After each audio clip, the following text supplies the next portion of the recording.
Eh bien, bonsoir à tous et bienvenue dans ce premier épisode du Monde selon Rock. Voilà, comme on vous l'avait promis, ce soir nous allons vous présenter cette nouvelle émission en compagnie de Rock Soccer et de Silvano Trotta, dans laquelle nous allons répondre, en tout cas Rock Sahuker va répondre à toutes les questions que vous nous avez envoyées sur l'adresse faq.miasmetv@gmail.com. Bonsoir Rock, comment vas-tu? Bonsoir Antoine, ça va bien? Ça va bien. Je suis ravi de me retrouver avec vous deux parce que c'est toujours un grand moment de plaisir pour moi. Et puis bon, bien sûr, pour nous accompagner, mon inséparable, indécrottable compagnon, j'ai nommé Silvano Trotta. Salut Silvano. Salut Antoine, salut Rock. Salut Silvano, ravi. Donc, tout le monde se pose la question, Rock, on va attaquer, rentrer directement dans le vif du sujet. Il y a eu une sorte de mouvement de panique au 1er janvier. On annonçait la disparition de Rock Sahuker. Alors, des pages Facebook. Qu'est-ce qui s'est passé? Alors il y a plusieurs raisons à ça, hein. La première raison, c'est que Facebook me prenait beaucoup de temps.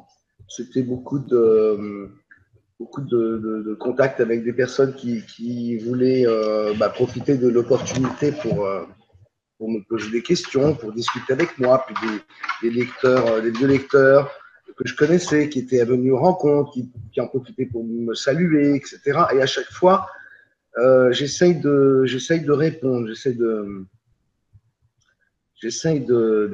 d'être présent, quoi, d'être réactif. Et ça prend vraiment énormément de temps. Et puis au bout d'un moment, entre les messages Facebook, les messages de mes mails, les messages YouTube, je n'en sortais plus. C'était plus possible. Parce que souvent, les messages que je reçois, ce sont des gens qui m'envoient des liens. Ils m'envoient par exemple des liens. Que pensez-vous de cette vidéo? Et là, tu dois te taper une vidéo de 2 heures. Donc, pour peu que tu aies 4 ou 5 messages dans la journée comme ça, tu comprends bien que ta journée, elle est déjà complètement remplie. Ça, c'est la première chose.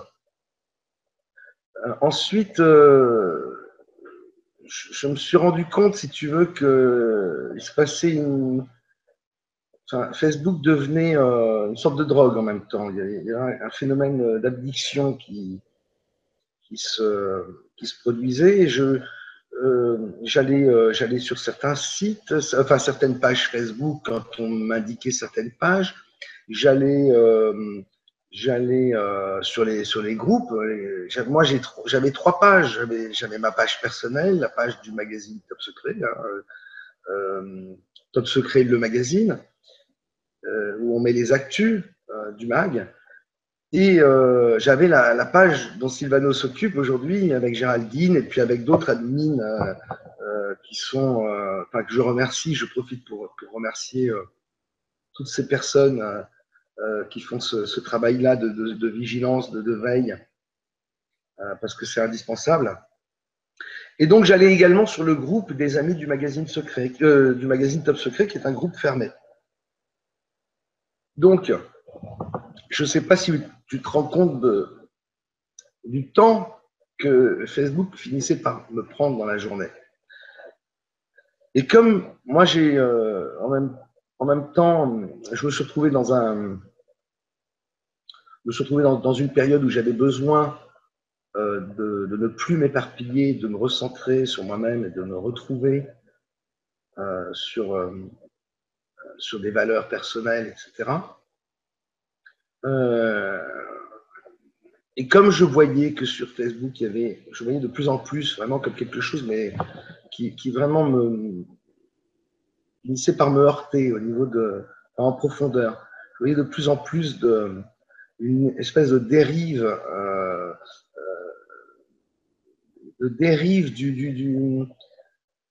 des bons sentiments, de pages Facebook avec plein de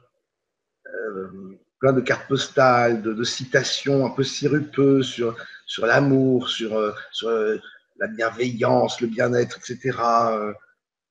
Et, Et il y a un moment, je me suis rendu compte que toute cette accumulation, cette chaîne de bons sentiments était en train justement de tuer l'amour, comme pour reprendre la chanson de Daniel Balavoine.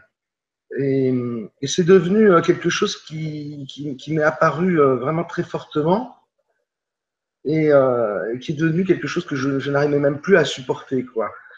Tu sais, ces espèces de pages, de types qui se retrouvent dans une sorte à la tête d'une sorte de harem virtuel avec 95% d'amis virtuels féminines et tout ce monde-là likant, etc. Et je me suis rendu compte qu'il y avait une sorte de peste, de contamination qui était en train de se produire sur Facebook, bah, qui remontait à loin, mais qui prenait des proportions épouvantables. Donc, face à ce dégoût personnel que j'avais, face à ce besoin que j'avais de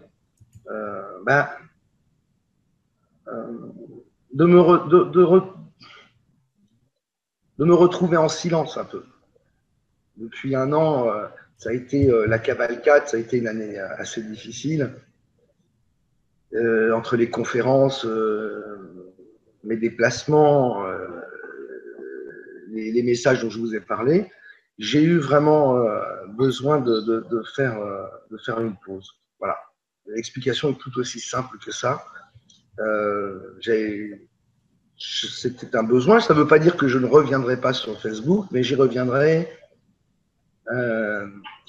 différemment. Juste pour rebondir sur ce que tu disais, c'est clair que déjà, écrire un magazine bimestriel, c'est déjà un travail qui est juste énormissime.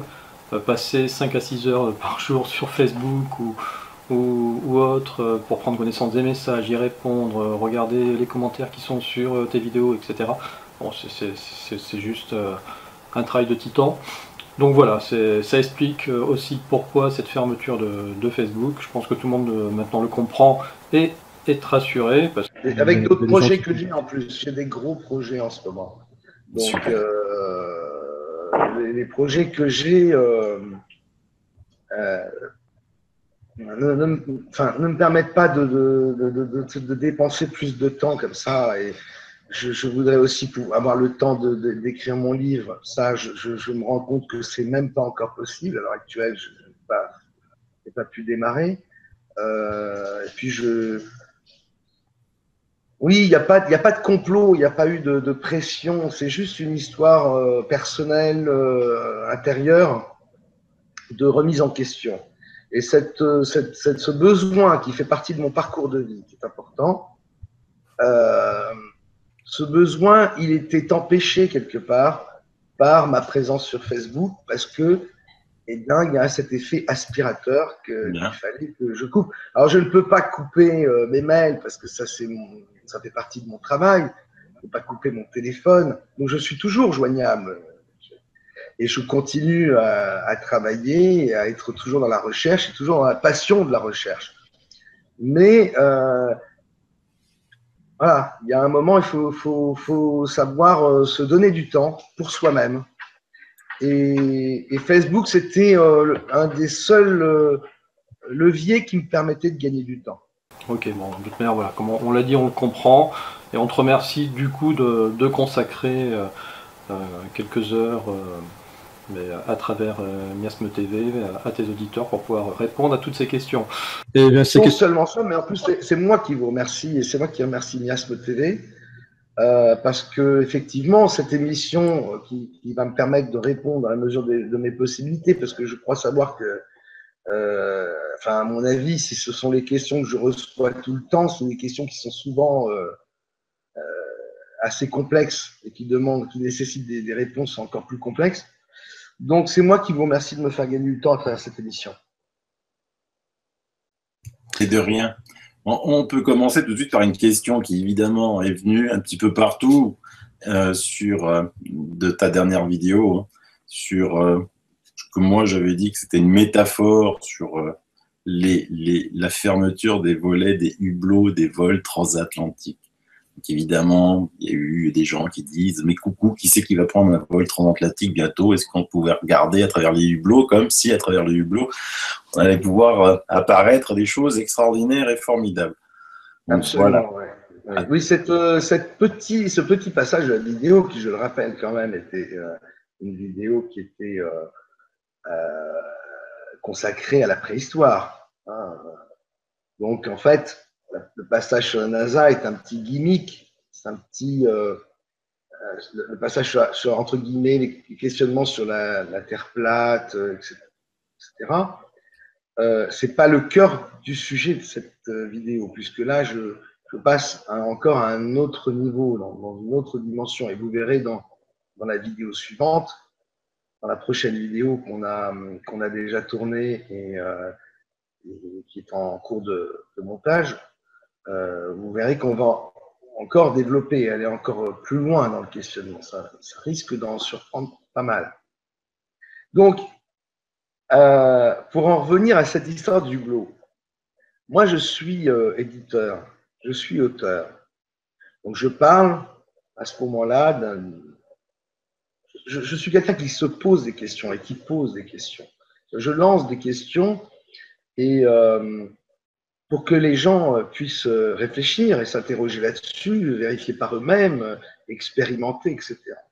À ce moment-là de l'émission, c'est au tout début, je parle d'un possible écran holographique et puis je me souviens d'anecdotes. Je me souviens d'anecdotes de gens qui m'ont dit « Ah, dis donc, dans les avions, il faut fermer les hublots.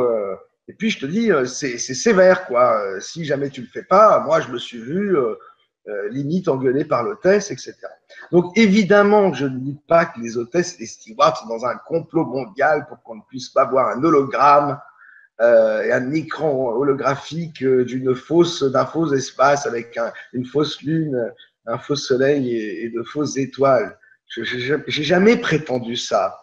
J'ai juste dit, tiens, c'est bizarre qu'on ferme ces hublots, qu'il faille les fermer. Évidemment que l'explication des hôtesses ou des stewards, je la connaissais en plus.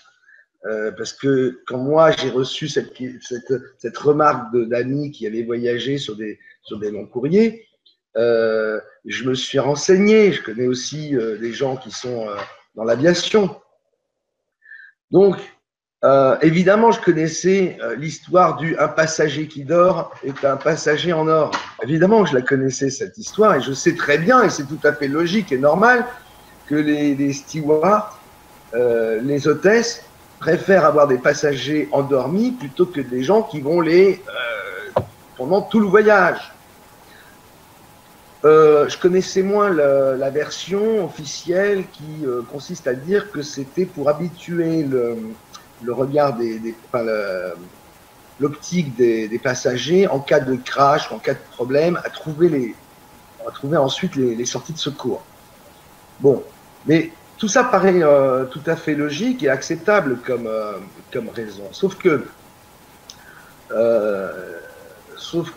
en fait, rien n'empêche de s'interroger quand même au-delà de la surface, au-delà des apparences, des réponses officielles ou des réponses raisonnables ou des réponses logiques. Il ne faut pas se donner de limites à ces questionnements. Et en tout cas, surtout pas moi, puisque moi, je suis là pour ça. Donc, à ce moment-là, je me souviens de cette anecdote, je pose la question pour que les gens puissent être sensibilisés à ça et qu'ils puissent vérifier d'eux-mêmes. Depuis, moi, j'ai eu des gens qui ont témoigné que d'un côté d'un avion, ils voyaient les étoiles, de l'autre côté de l'avion, quand ils regardaient par le hublot, il n'y avait plus d'étoiles, etc. Je pense simplement que c'est une possible piste à suivre, cette histoire.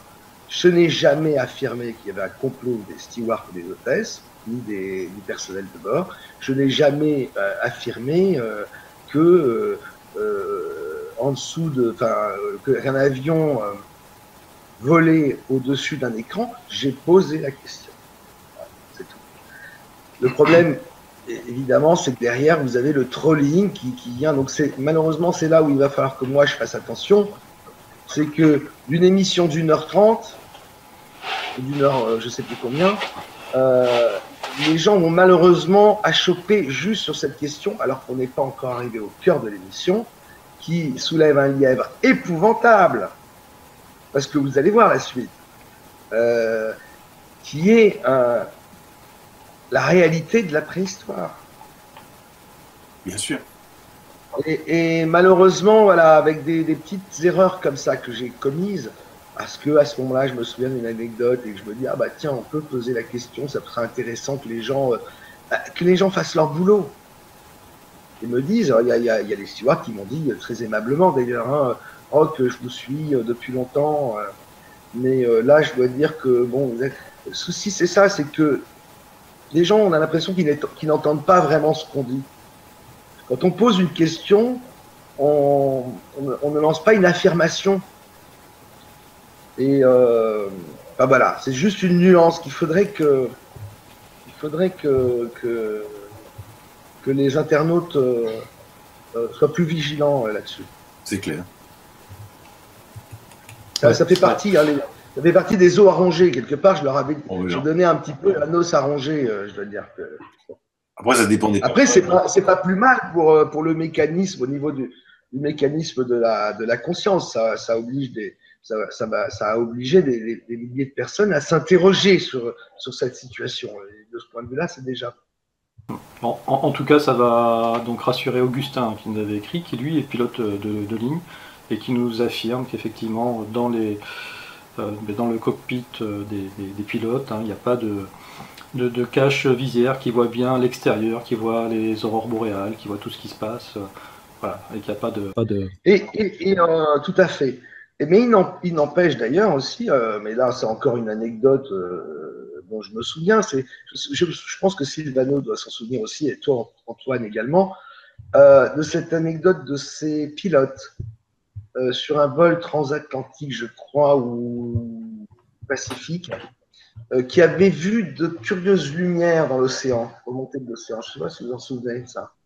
Je me souvenais de cette histoire qui était arrivée il y a 2 ans environ, 2-3 ans. Ce témoignage filmé de ces lumières qui étaient sorties et remontées, mais quand je parle de lumière, c'est-à-dire grand comme un pays comme la France, si vous voulez, et comme si l'océan s'était allumé. Vous ne vous souvenez pas, il faudra faire la recherche, c'est intéressant de montrer parce qu'il y a une vidéo là-dessus. Ah oui. Ça avait fait le buzz il y a 2-3 ans. Mais c'était toutes ces anecdotes-là, moi, auxquelles je pensais. Vous comprenez bien que quand je fais ces vidéos, il y a quand même une grande part d'improvisation avec mon amie Sofiane et puis Florence qui nous accompagne. On est toujours soit, je dois dire, relativement fatigué, soit pris par le temps. Et donc, cette anecdote voilà, au dernier moment, j'ai préféré la zapper et ne pas en parler. Mais je pense que les pilotes voient aussi certaines choses. Et après, l'intérêt, c'est de les sensibiliser à cette histoire d'écran. Où que soit cet écran, une fois qu'on sait les choses, une fois qu'on est au courant de la possibilité de l'existence de quelque chose, on est susceptible d'observer ces choses. Tant qu'on ne sait pas, tant qu'on n'a jamais eu l'idée, tant qu'on n'a jamais eu la question posée devant soi, on va regarder les choses sans se rendre compte, peut-être, bien souvent, de l'anomalie qu'elle représente. Ben voilà. Au moins, c'est clair sur la question. Moi, quand j'avais regardé... Oui, et c'était important de revenir là-dessus parce que ça a vraiment, quelque part, ça a quand même plombé le message. Oui.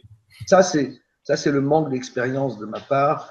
Qu'à un moment, il faut voilà, soit préciser davantage déjà en prévenant le risque, en disant attention, là, je me souviens d'un truc, mais d'essayer de le faire passer subtilement, ça passe pas parce que c'est trop subtil. Il n'y a que ceux qui ne font rien qui risquent rien, Roch. Exactement. Voilà. Donc continue. Continue à faire des On continue. Pas grave. Merci. Alors, Sylvano, on a une question de Joseph. Joseph Roch qui dit, dans cette j'ai de la- matrice artificielle, le libre arbitre existe-t-il ou tout est écrit d'avance et on suit un destin déjà prédéfini? Alors ça, c'est la fameuse question sur le libre arbitre, qui est toujours une question fascinante et tout à fait intéressante. On est tous dans notre vie confrontés à des moments où on se dit c'était écrit. Parce que les choses se déroulent d'une telle façon que, je veux dire, même des scénaristes n'auraient pas pu l'inventer. Et donc, évidemment, comme je le disais tout à l'heure, il y a des parcours, des passages obligés. Et puis, pour certains, encore plus que d'autres. C'est-à-dire que dans ces parcours-là, il y a des effets entonnoirs. Il y a des effets où le passage est plus étroit. Et, et donc, on a beaucoup moins de choix. Moi, ma position sur le libre arbitre, c'est que il existe, mais il n'existe pas de la façon dont on le conçoit, c'est-à-dire dans le système du choix. Je ne crois pas qu'on ait le choix. En réalité, dans la vie, je pense qu'il n'y a pas de choix. C'est juste le libre arbitre pour consoler les lecteurs alors ça fait partie aussi de cette gangrène Facebook, hein, l'amour, les bons sentiments et le libre arbitre. Hein. On retrouve aussi le libre arbitre beaucoup dans l'ufologie, puisque nous avons des entités cosmiques universelles du style, pour moi, du bas astral, du genre nos amis Ashtar, etc., qui sont très opérants. Et qui nous expliquent qu'ils ne peuvent pas nous sortir de la noyade depuis X années parce que nous avons notre libre arbitre et que ça fait partie des lois. Mais on a envie de leur dire, mais fermez votre gueule, quoi. Fermez votre gueule définitivement. C'est pas possible.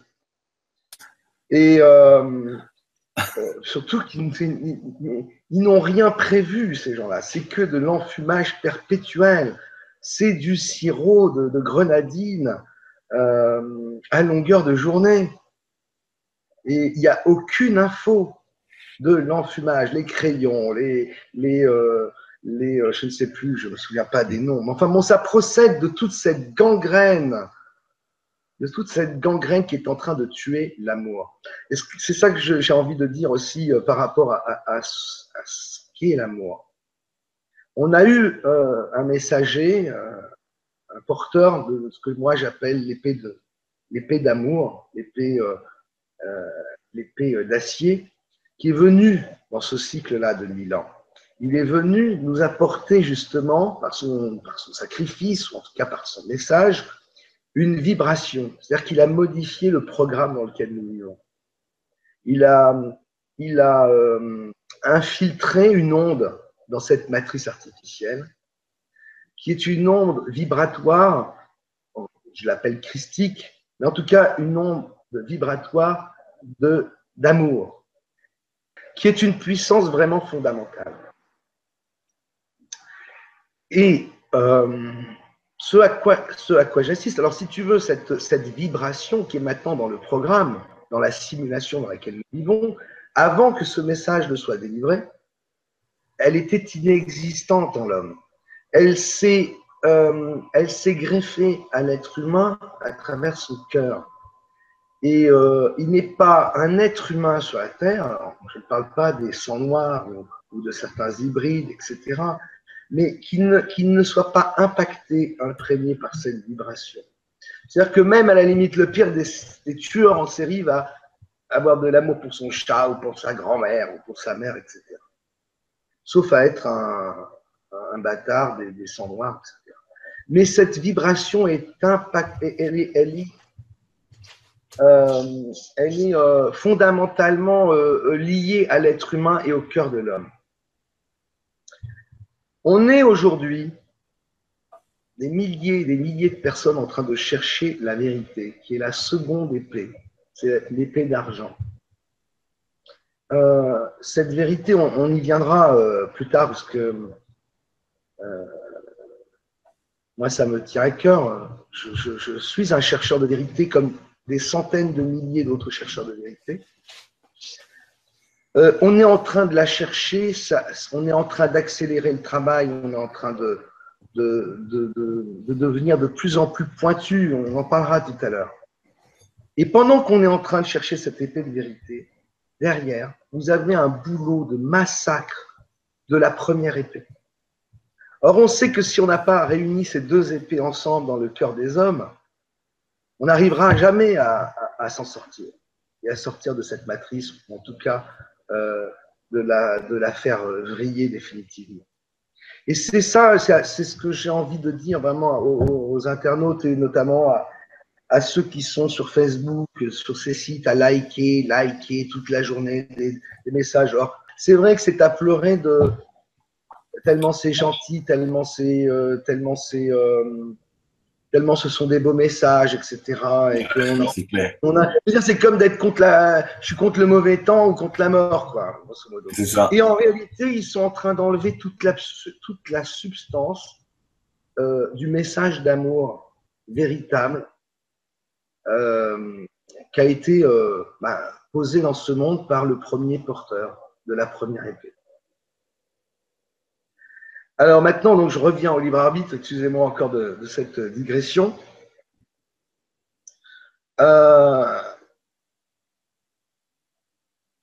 Pour consoler donc les gens qui sont peut-être choqués d'apprendre que nous n'avons pas de choix, nous n'avons aucun choix. Nous n'avons pas le choix par rapport au parcours que nous devons traverser les uns et les autres individuellement. Le seul choix que nous avons, c'est la façon dont nous allons assumer notre parcours, dont nous allons arpenter ce chemin. Il y a des gens qui vont le traverser en utilisant la trahison, la conspiration de l'âme, la corruption, pour prendre des raccourcis. Parce qu'on peut aller plus ou moins vite sur ce même chemin. Il y a des gens qui vont freiner des quatre fers pour ne pas accomplir leur mission, pour ne pas accomplir leur destin. Donc le libre arbitre, il se situe là. Le seul choix qu'on ait, c'est la façon d'être digne ou pas dans ce que nous avons à vivre. Ok. Voilà, pour répondre, j'ai été un peu long, mais en même temps, c'était intéressant comme c'est une question. Au moins, les gens savent maintenant ce que je pense. Ok. Alors, par contre, du coup, comme ce libre arbitre semble d'avoir l'air d'être limité. Il est important, il n'est pas si limité que ça. Tu te rends bien compte qu'en termes de destin, si on considère la matrice artificielle sous plusieurs couches et avec différents niveaux d'évolution à travers la mort, etc., il est important ce libre arbitre. Choisir la façon dont on va traverser notre vie et accomplir ou pas notre mission, ça a des conséquences sur d'autres plans. Et puis ça a des conséquences également pour pas mal de gens aussi au niveau de la résistance et du combat qui est mené, qui est un combat, j'aime pas trop dire ça, mais en même temps, entre le bien et le mal.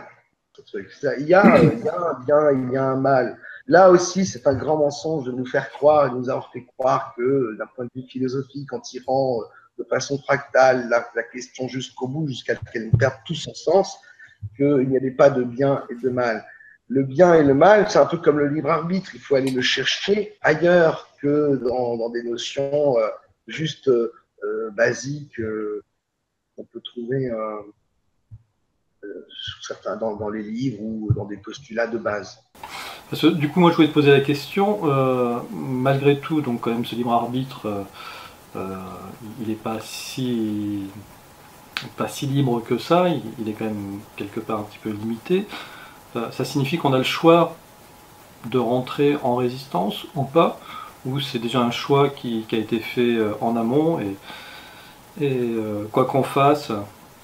Non, tu as évidemment le choix d'entrer en résistance justement par la façon dont tu vas traverser ta vie et dont tu vas avoir conscience de certaines choses, la façon dont tu vas te comporter et être. c'est ça, être dans la résistance, c'est de protéger le flambeau, la flamme, notamment de l'amour, de la première épée, et puis d'être la prise de conscience, ça rentre dans la liberté dont je parlais tout à l'heure. Par contre, ça ne va pas rentrer dans l'idée du libre arbitre de se faire écraser par une voiture ou d'avoir un grave accident ou autre chose, ou d'avoir une merveilleuse surprise dans la vie. Ça n'appartient pas au libre arbitre. Après cet événement, la merveilleuse surprise ou le gros problème, c'est la façon dont tu réagis avec ça. Et là, tu peux être en résistance. Quand je dis résistance, en plus, ce terme-là me paraît fondamental aujourd'hui parce que nous sommes attaqués. Nous sommes attaqués de toutes parts. Donc, il faut déjà résister faut déjà résister à l'assaut entre guillemets de l'ennemi, qui est en train de, vous le savez, hein, on va pas, ça sert à rien d'énumérer tous les grands classiques, que ce soit les chemtrails, les ondes, l'alimentation, le fluor dans l'eau potable, et j'en passe, et des meilleurs, le Wi-Fi, le compteur Linky, tout ça, ce sont des attaques. Le message d'amour qui est galvaudé, qui est vidé de sa substance, et ça, c'est une chose qui est. Et donc, c'est pour ça que j'utilise ce terme de résistance, parce qu'on est aujourd'hui sous une vague qui nous assaille. On est vraiment attaqué à titre individuel, à titre collectif, dans notre humanité, dans notre dignité, dans notre santé, etc.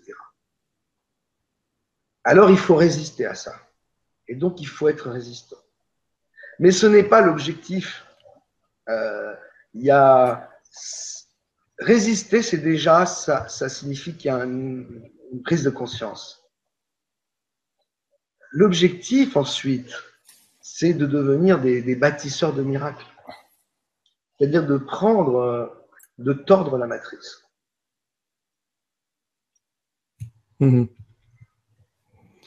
Et comment on la tord, cette matrice? C'est une bonne question.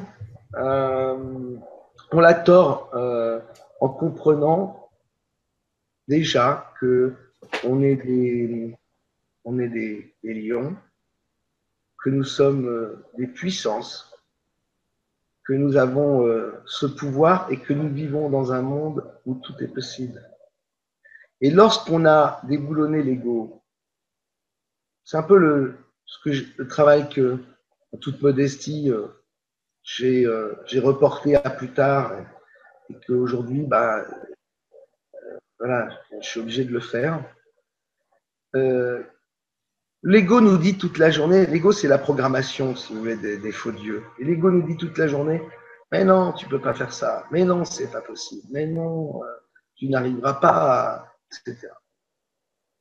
Le truc, c'est que il est d'une puissance redoutable en termes de verrou.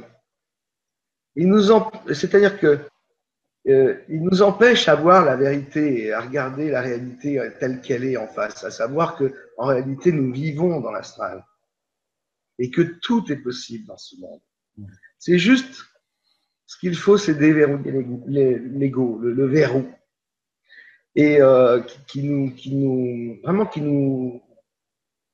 nous censure en permanence. C'est-à-dire que à chaque fois qu'on a le programme qui s'allume et qui nous permettrait on se retrouve dans l'impossibilité parce que l'ego nous rappelle à l'ordre et nous dit non. Et donc, il y a quelque chose d'automatique en nous, dans notre corps, qui fait que le processus n'a pas lieu. Et pour déboulonner l'ego, entre guillemets, alors évidemment qu'il y a un travail sur soi à faire, mais ça reste anecdotique. C'est-à-dire que ce travail sur soi qui est fait généralement, c'est pour apprendre aux gens à vivre mieux et à être moins, comment dire, à pouvoir survivre dans cette société. C'est important, c'est sûr que c'est important. Mais moi, quand je parle de déboulonnement de l'ego, c'est de mettre l'ego face à son caca par rapport à sa conception du réel. C'est de montrer à l'ego que tout ce qu'il a cru est faux et de le mettre en doute, de le déstabiliser.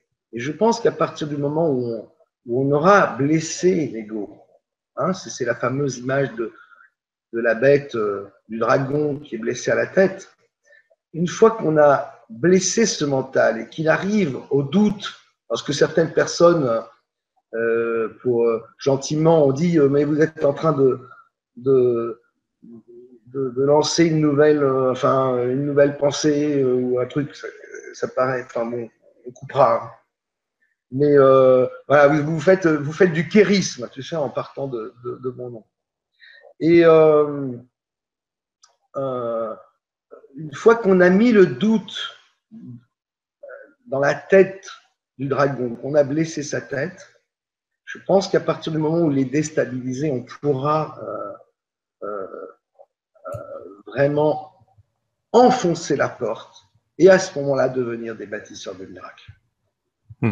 Tant qu'on a ce verrou dans le corps, on ne peut pas être des bâtisseurs de miracles et il faut, en attendant, être des résistants. Sur ce sujet de l'ego, d'ailleurs je vais mettre en ligne d'ici fin janvier un enregistrement de Rencontre hors du commun avec quelqu'un que tu connais bien, qui est Marie-Laure Todd, voilà, qui elle est spécialisée justement sur cette histoire d'ego et de déboulonnage d'ego. Voilà. On aura plus de détails. Oui, je pense que ça devrait être une très très belle émission. Je pense que vous avez de toute façon parlé de son livre, l'abécédaire de l'accompagnement de l'être, qui est un livre que j'ai d'ailleurs préfacé, j'ai eu cet honneur, et c'est un livre que je recommande à tout le monde, vraiment. C'est très intéressant pour démarrer un petit travail sur soi et en même temps il est ludique, donc c'est une bonne approche avec des façons de s'interroger. On peut le faire individuellement ou entre amis. Non, tout à fait, c'est un très bon livre. Dans tous les cas, l'approche que a Marie-Laure et à travers cette interview, vous allez apprendre qu'il n'y a pas qu'un seul ego, hein, que l'ego, en général, quand on parle d'ego, on a l'impression que c'est l'ego spirituel, mais l'ego spirituel, c'est une forme d'ego. Voilà, il y en a beaucoup plus que ça. Et donc on recommande vraiment l'abécédaire de l'accompagnement de l'être. Ouais, c'est un livre intéressant pour aborder toutes ces questions. Encore que on n'est pas encore vraiment à proprement parler dans la problématique de l'ego, mais en tout cas, sur un début de travail sur soi, et pour avoir quelques pistes, c'est un livre que je recommande de cette amie, donc Marie-Laure Todd. Et c'est aussi pour moi la personne qui a organisé les rencontres exceptionnelles de la résistance, de l'école de la résistance sur Paris, les rencontres du magazine Top Secret. Et donc c'était avec son équipe formidable de gens très compétents, très conviviales, ça a été l'occasion pour nous de réunir quelques centaines de lecteurs privilégiés, une fois dans le 11e et une fois à l'INTS. C'était assez cocasse d'ailleurs de se retrouver là-bas, dans un très bel amphithéâtre. Et on a passé un super moment. Et puis effectivement, donc c'est une amie avec qui on échange beaucoup, notamment sur cette problématique d'ego, puisque c'est sa spécialité aujourd'hui. Alors, on va passer à la question suivante. C'est une question de Pascal. Il dit que oui, les communications passent forcément par des câbles sous-marins et non pas par satellite, uniquement pour des questions de ping, puisque évidemment des communications par satellite sont bien plus longues que des communications par ce câble sous-marin. Et donc c'était sa question. Au cas où les satellites n'existeraient pas, comment se fait-il qu'on ait un signal TV en braquant sa parabole, et comment ce signal arriverait-il? Oui, alors des questions comme ça, j'en reçois des tonnes. Oui. Mais c'est bien parce que ça me permet, là, merci encore Antoine et Sylvano, merci du fond du cœur de me permettre de faire cette émission parce que de replacer aussi les choses, quoi. Il y a un moment, moi, il ne faut pas que les gens confondent. Moi, je suis éditeur, je suis un auteur. Peut-être, allez, au maximum, peut-être un philosophe un petit peu. Je ne suis pas un scientifique. Mon boulot, c'est d'interroger les gens, mais après, il faut que les gens fassent le boulot. Le souci en France auquel on est confronté, c'est que la plupart du temps, ces gens-là me disent oui, mais attendez, vous vous trompez parce que les satellites, etc., le PIN, le machin, c'est des choses qui m'échappent totalement. Je ne peux pas, moi, faire tout le boulot. C'est pas possible. En plus, ce n'est pas mon métier. Mais il y a un moment, il faut que les gens prennent le relais.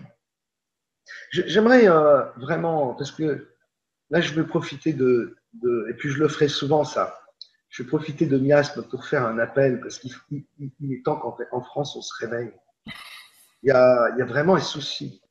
Vous avez aux États-Unis, vous avez en Allemagne ou en Angleterre, soit des internautes, des monsieur tout le monde, qui ont été interpellés par certaines vidéos, etc. Et qui, chacun étant sensibilisé à tel ou tel domaine, ont décidé de prendre les choses en main et d'aller au bout des choses. C'est-à-dire que, alors, soit ce sont des pointures des scientifiques qui ont accès en plus à des laboratoires et qui peuvent faire des expériences, soit ce sont des autodidactes qui, bien souvent, vont creuser tellement loin, vont interroger des scientifiques en prenant le téléphone, ils vont au turbain. Et ils vont à la source de l'information, ce qui fait qu'au bout d'un moment, ils deviennent vraiment spécialistes. Vous avez des gens qui vont à la bibliothèque du Congrès. Alors, dans 2 minutes, je vous donnerai des exemples, mais je reviens sur la France. En France, on est très passif. Alors, depuis la première émission qu'on a fait avec Sofiane, celle sur la conquête spatiale, qui a été non seulement... Aujourd'hui, je crois qu'elle dépasse les 350 000, mais il faut savoir qu'il y a d'autres chaînes qui ont repris cette édition et que sur ces autres chaînes, elle dépasse les 100 000. Donc, c'est devenu viral. En réalité, cette vidéo, en termes de vues, elle est plus proche des 500 000 vues que des 350 qu'on affiche sur la chaîne. Depuis qu'on a fait ce travail avec Sofiane, parce que je considère vraiment que c'est un travail collaboratif. Sofiane, c'est un être qui est très, très rare, très précieux, et avec qui je suis vraiment en phase dans la recherche. Alors, il a sa propre sensibilité, mais c'est quelqu'un de très sérieux, de rigoureux. Alors, vous imaginez la somme de travail, c'est lui qui s'occupe de la réalisation, de l'image, du son, etc., à lui tout seul. C'est aussi un travail considérable. Bref. Je lui rends hommage, là, petit clin d'œil, Sofiane. Et donc, depuis qu'on a fait cette émission, il y a eu des dizaines et des dizaines et des dizaines de nouvelles chaînes YouTube qui se sont créées et qui parlent de la Terre plate, notamment, qui reste une question, parce qu'en réalité, pour le kidam moyen qui reste sur la Terre, il est impossible de démontrer que la Terre est plate, il est impossible de démontrer que la Terre est ronde. On ne peut pas. La preuve n'est pas formelle, peut être contredite dans les deux sens. Il n'y a que la NASA qui peuvent nous donner la vérité. Et là, je pense, malheureusement, nous avons démontré que ce n'était pas la peine de compter sur la NASA pour avoir la vérité. Bref, des dizaines de chaînes YouTube qui se sont ouvertes sur ces questions-là. Le problème, c'est que ce sont des chaînes qui, le plus souvent, reprennent des vidéos américaines, en font la traduction plus ou moins propre. Mais derrière la recherche, moi j'appelle les chercheurs de vérité français à faire le boulot, qu'ils soient scientifiques, qu'ils soient spécialisés dans les satellites, qu'ils soient spécialisés dans la plomberie, dans les climatisateurs, dans la pression, de faire le boulot, que ce soit des géomètres, et de poser les questions. de commencer à poser les questions de façon empirique par rapport à leur propre expérience. Vous allez voir qu'on va avoir des surprises. Or, alors, il y a tout de même en France, j'en noté quelques-uns. Alors, il y en a qui sont plus philosophes. Si vous voulez, je vous donnerai les liens. Il y a notamment un ami qui s'interroge sur la configuration de la Terre. Et c'est souvent, moi, j'ai de l'affection pour lui aussi, et je trouve qu'il fait du bon travail. Et il pose des questions tout azimut. Il est dans la recherche, et je le salue ici. Et je pense qu'il se reconnaîtra. Alors, c'est plus philosophique, hein, les questions qu'il pose. Vous avez aussi un autre, là, c'est un prof de biochimie. Je crois que c'est un prof de chimie, même en collège ou en lycée, peu importe, qui s'est interrogé sur l'impact de la Lune par rapport aux marées et à la dilatation de la Terre, etc., en prenant simplement les mesures. Vous avez une Terre qui fait je crois, 12 000 km pardon, de diamètre, et une Lune qui en fait 4 000, je crois. Et ça sera à vérifier, hein, Antoine, si jamais je dis des bêtises. Encore une fois, je ne suis pas scientifique, mais par rapport à la taille de ces deux corps et par rapport à la distance qui les sépare, c'est-à-dire 300 000 km, vous avez la Terre qui est là et la Lune qui est tout petit, très loin derrière. Et on se demande comment elle peut avoir un impact tel sur les marées. Ça paraît impossible. Ça tombe bien, ça, c'est aussi une question de Nicolas, hein, qui posait cette question. Comment est-ce qu'il peut y avoir un tel impact au vu des distances entre les deux astres? Voilà, eh bien, ben voilà, donc je dis, alors, les chercheurs américains ont justement remis en question l'impact de la Lune sur les marées. Alors, c'est des recherches qui sont complexes, mais voilà, les chercheurs américains ont fait le boulot tout azimut, le font, et moi, j'encourage à ce que les Français on s'y mette aussi, comme ce professeur de chimie qui a soulevé et qui a montré à sa manière qu'il y avait vraiment un problème par rapport à l'effet de la Lune sur la Terre par rapport à la distance qu'on lui donne vis-à-vis de la Terre. Il y a donc il y a quelques rares chercheurs qui y vont de leur propre sensibilité. Alors, vous avez Alain Duke, mon ami qui collabore d'ailleurs à Top Secret, qui fait un travail personnel sur cette problématique-là, c'est-à-dire qu'il l'aborde d'un point de vue philologique et notamment linguistique, en allant y chercher notamment des concordances avec le langage des oiseaux. Bref, il y en a quand même, mais ça reste très rare. Moi, ce que j'ai envie vraiment de faire comme appel aux chercheurs de vérité français, c'est d'arrêter d'être passif. Vous pouvez, selon votre sensibilité, prendre les choses en main, prendre votre téléphone, interroger des scientifiques. Vraiment, je vous demande ça. On est là pour faire une chaîne. Il est temps de découvrir les choses. Et puis, d'aller dans les bibliothèques. De regarder, il y a un chercheur américain qui a tout d'un coup, c'est un physicien, le gars, et il s'est dit la ceinture de Van Allen, c'est quoi? Et il est allé lire tout ce qui avait été produit sur la ceinture de Van Allen. Et il s'est rendu compte que c'était de la merde. Excusez-moi du terme. Mais qu'il se retrouvait face à des contradictions totales de théories sur cette ceinture, et que soit il n'y avait pas de ceinture, soit la ceinture était une sorte de grille-pain. Mais en tout cas, avec ces vérifications, il se rend compte qu'on nous baratine complètement au niveau du grand public avec cette histoire. Vous imaginez qu'on nous raconte qu'on est allé sur la Lune dans les années 69. Ça, c'est gros. En l'espace de 10 ans, les mecs sont allés sur la Lune. Et pas un seul bonhomme, non, 12. 12 bonhommes sont allés sur la Lune sans aucun problème, à part Apollo 13. Enfin, ils en sont tous sortis. C'était le plus beau scénario de Kubrick, hein, il faut le reconnaître. Mais Ça paraît inimaginable à une époque où on découvrait à peine l'ordinateur et puis qu'on découvrait à peine justement cette ceinture de Mandalay, c'est-à-dire qu'il n'y avait aucune protection. Ah oui.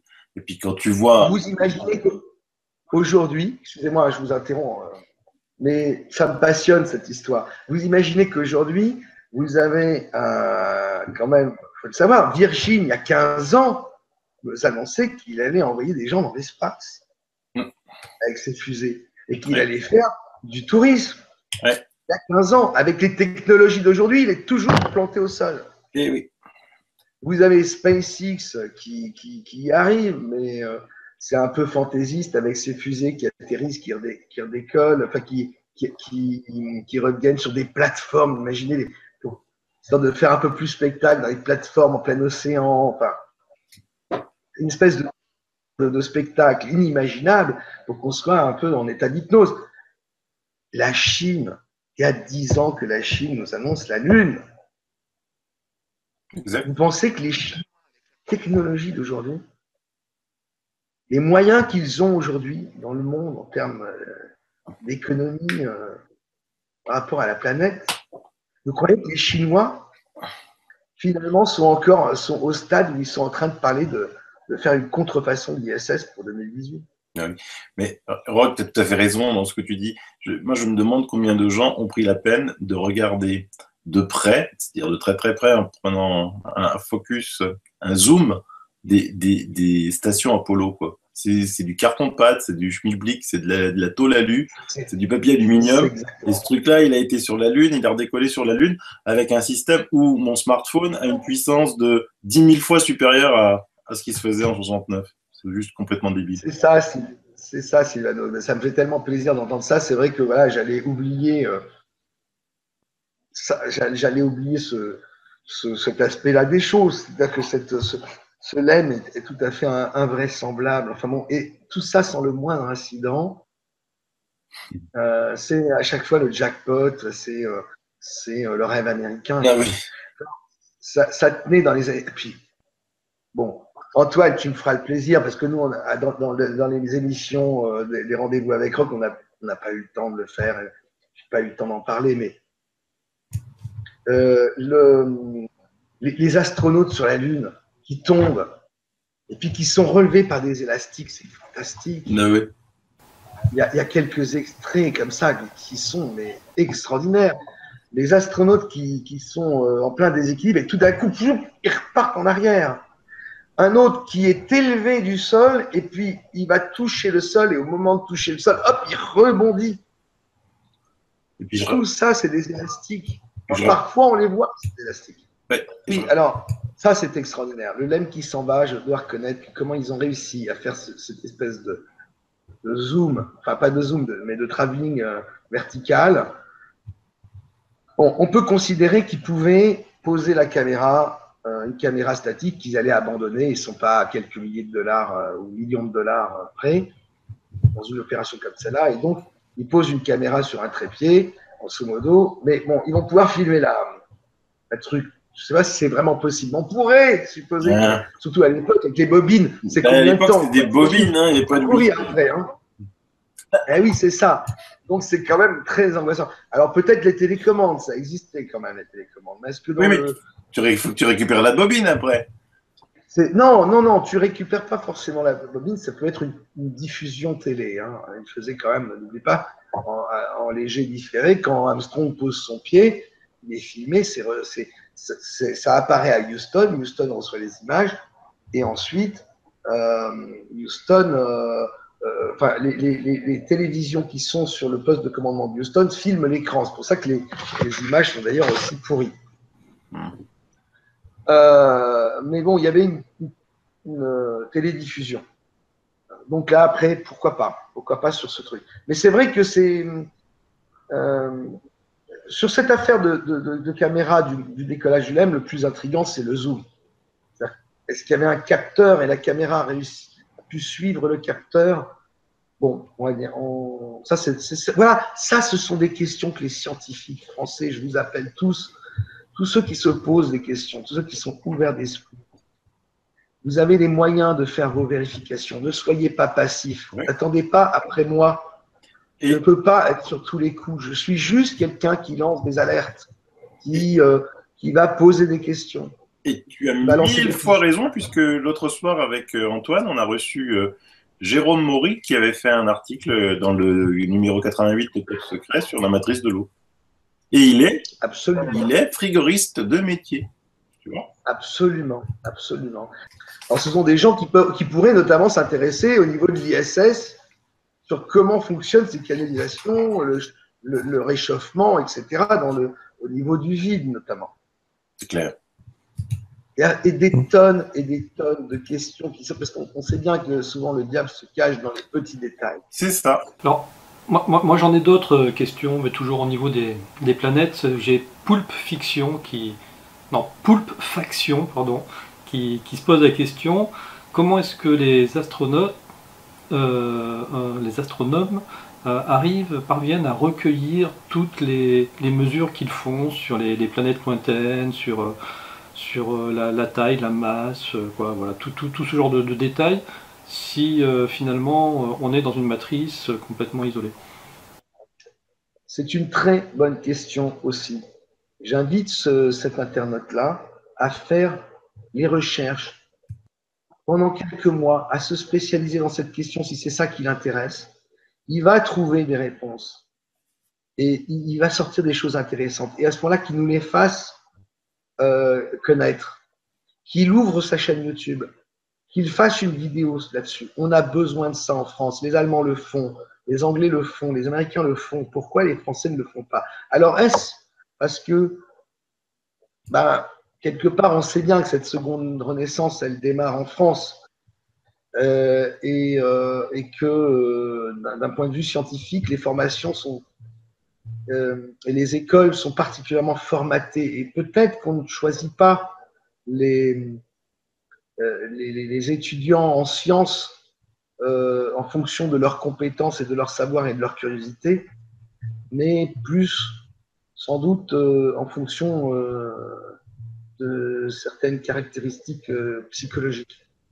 C'est une question, encore une fois, que je pose. Mais en tout cas, cet internaute-là, il se pose ces questions sur les planètes. Et bien justement, qu'il aille vérifier ce que disent les scientifiques, ce qu'on nous raconte. Et je peux vous assurer qu'on va avoir des belles surprises. Il y a notamment les Américains, comme je vous l'ai dit, prennent le téléphone. Ils ont appelé la NASA, la communication au niveau, ce sont des chercheurs comme ça, de vérité. Ils ont appelé le service de communication de la NASA. Ils leur ont demandé, voilà, moi, c'est comme des canulars téléphoniques. Je suis un réalisateur de films, j'appartiens à la MGM, ou enfin peu importe. Là, on fait un film sur l'espace avec, là, il raconte le truc, le gars, oui, il écoute et tout ça. Je voudrais des images de la Terre, des vraies images de la Terre. Ce serait bien, on a besoin, c'est pour avoir ces bases de données pour notre film en arrière-plan, etc., pour les moments où ils sont dans l'espace. Le gars de la NASA lui dit, mais monsieur, nous n'en avons pas. Et puis il dit, on n'en a pas du tout en stock. Ce gars, c'est l'archiviste, il connaît ses archives. Et c'est des tonnes de choses comme ça. Il faut aussi se poser des questions sur parce que on nous serine en ce moment sur les directs ou les faux directs de la STS, sur YouTube, etc. Bon, des images de la Terre. Il y a quand même quelque chose qui me semble essentiel comme question à se poser. C'est pourquoi il n'y aurait que l'ISS et donc la NASA qui aurait le droit d'avoir une caméra HD pointée sur la Terre. Pourquoi France Télécom? Pourquoi n'importe quelle autre société, grande société japonaise, allemande, n'importe quoi, ne mettrait-elle pas sur un de ses satellites une caméra qui pourrait nous montrer la même chose? Et auquel cas tout le monde serait d'accord. Pourquoi ça n'existe pas? En sachant que maintenant il y a des webcams pour n'importe quoi. Hein. Tu as un pont, un truc, il y a une webcam. Mais... Supposons qu'ils aient besoin de qualité, mais en tout cas, eux font de la télécommunication. Donc, ça serait très facile pour eux, puisque la NASA ne sait pas le faire, ce serait très facile pour eux d'avoir une caméra directement branchée au satellite et qui renvoie l'image en direct. Ça n'existe pas. Il pourra même le faire payer. Maintenant que je l'ai dit, ça a peut-être existé, mais on a des absurdités comme ça. Pourquoi est-ce qu'il faudrait dépendre de la NASA pour avoir des images de la Terre? C'est interdit pour les autres? C'est vrai. Je pose la question. Ouais. Pourquoi les autres ne l'ont pas fait et ne le font pas? Vous avez vu la chaîne YouTube où on a fait les chaînes YouTube ou Facebook où on a fait le faux direct de la Terre? Il y avait des millions de vues en quelques heures, en quelques jours. Ça sera intéressant que d'autres sociétés privées qui lancent des satellites puissent avoir une caméra. Apparemment, personne n'a jamais eu l'idée. Alors peut-être que maintenant, ils vont l'avoir. Je ne sais pas. Alors, autre question complètement fondamentale et qui me paraît assez intéressant, c'est Thomas Pesquet, qui est dans l'ISS, notre astronaute français. On est fiers de lui. C'est pour ça que moi, je ne me permettrai pas de le traiter de menteur ou autre. C'est pour ça que dans ma vidéo, j'envisage d'autres solutions. Après, je sais que d'autres personnes considèrent que ce sont simplement des acteurs, souvent qui sont passés par l'armée, qui ont été préparés, etc., et puis qui jouent un rôle. Moi, je ne me permets pas de le dire, parce que d'abord, je pense que c'est même interdit. Et puis ensuite, c'est d'atteindre à sa dignité de façon totalement gratuite, puisque je n'en ai vraiment aucune preuve et qu'il peut y avoir d'autres possibilités, d'autres moyens et d'autres hypothèses. Bref.